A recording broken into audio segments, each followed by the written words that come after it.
Welcome back. We've already seen a few surprises in the young NHL season, and I'm joined by our hockey experts Stu and Brad to decide whether these surprises are flukes or not.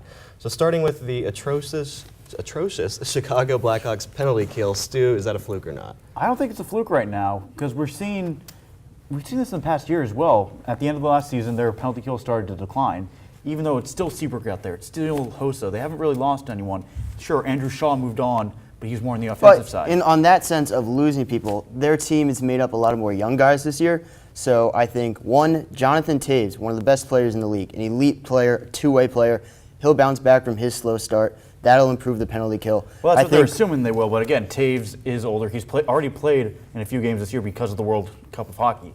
So we don't know how that's going to affect them. Plus, we see Corey Crawford isn't exactly playing up to what he's used to. His GA is over 2.5. He's been, kind of up and down. They've had but back to what I was saying already.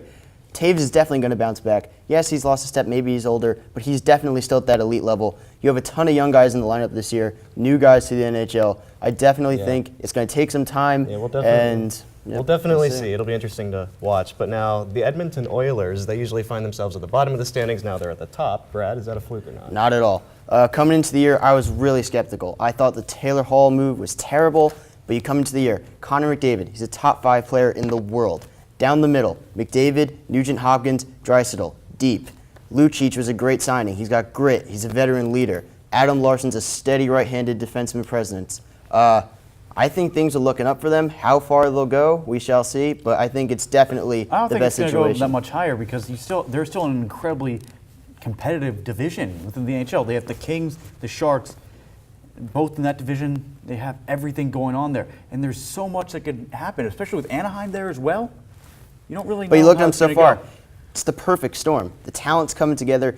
Sure, they've had years of dysfunctionality, but had a lot of years of dysfunctionality. Oh yeah, it's been like that since Gretzky left. Definitely. But as time goes on, they accumulated talent. I think they finally are putting it together now, led by McDavid. I think things are looking up for them this year. It's been surprising so far. I'd like to see them do well, but like you said, we'll see.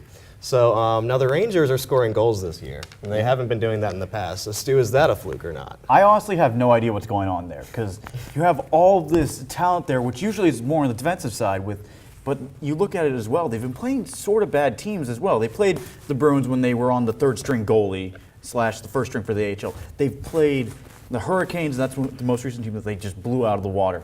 But contrary to that, Matt Zuccarello, he had a fantastic World Cup. That's carrying over into the season. Mika Zibanejad, who they got in that trade, he's at almost a point-per-game pace.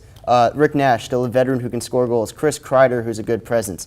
I think their group doesn't really stand out, but they're a solid mix of guys with speed, power, and goal-scoring ability. I think that they're turning a corner. And it is, but you wouldn't expect that addition of 1 or 2 guys to really do that, which is where it's kind of confused me. Is this just runoff for Zuccarello?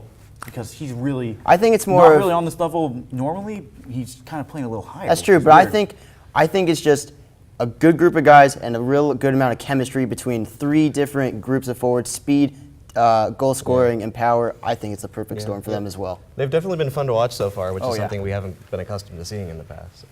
Well, that's all the time we have for this episode of the One-on-One Sports Webcast. If you missed anything, be sure to check us out on YouTube or Twitter at One-on-One Sports. On behalf of all our talent and crew, thanks for watching. And until next time, whose side are you on?